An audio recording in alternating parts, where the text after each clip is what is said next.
We've all had it happen to us. LTX 2.3 pops out a gen with the motion we wanted, but the output is unusable anyway because the character's face turns into a muddy, smudgy mess.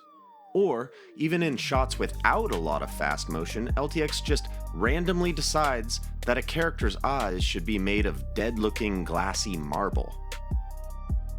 And sure, you can crank your FPS up to the max to help with the smudgy motion, and you can supply super high-res detailed input images to LTX, but you'll discover quickly that these only serve to mitigate the central issue, rather than solve it. So what do we do to recover, repair, and polish these otherwise great usable gens? V2V freaking upsampling. And what a difference it makes.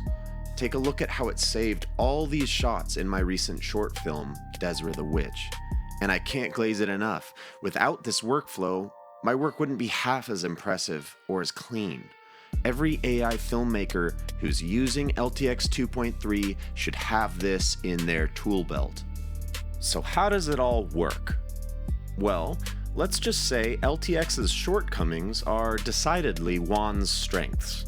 Juan 2.2 is another open source video model that predates LTX 2.3, and in this workflow, we run our gen through its text-to-video model with a low denoise pass, which will interpret our video and reconstruct any overly blurry, muddy, and smudgy artifacting it may find. Now, is that reconstruction perfect? No. It will change some character details, such as Desra's eye color going from light purple to blue here, but things like that can be fixed in any competent video editor, such as DaVinci Resolve.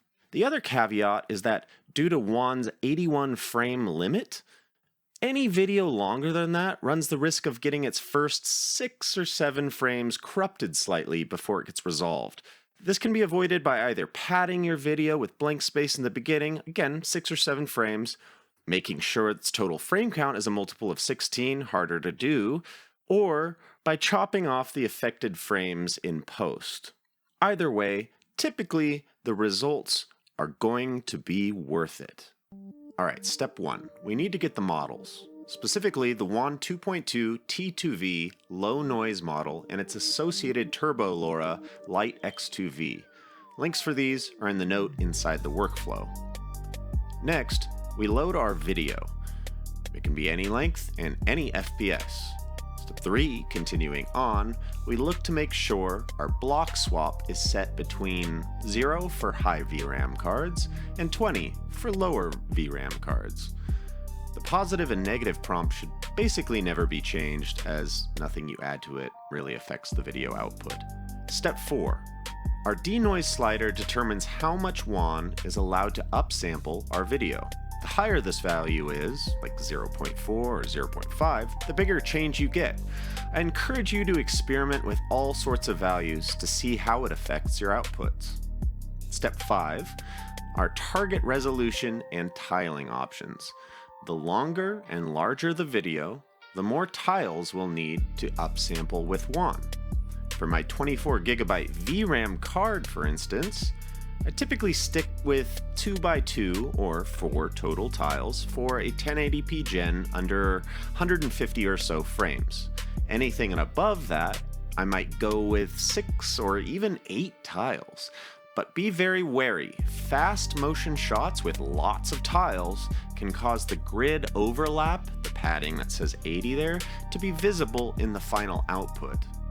And that's it. This V2V process is much slower than you may be used to. So expect upsampling to take 6 to 10 minutes for 6 to 10 second shots at 1080p. But a slow polish is worth every second when it means your unusably smudgy LTX gen can be transformed into a high production quality shot for your short. And as always, thank you to my Patreon subscribers. I often post my workflows and such for free on my Patreon hours or even days before releasing these videos. Both my paid and free Patreon subscribers also get more dedicated responses to questions about AI filmmaking, and at the coaching tier level, You get 3 hours per month of one-on-one AI filmmaking sessions with me on any topic of your choosing, from beginner to advanced. It's by far the best way to skip the wait and get a full picture of my AI filmmaking process.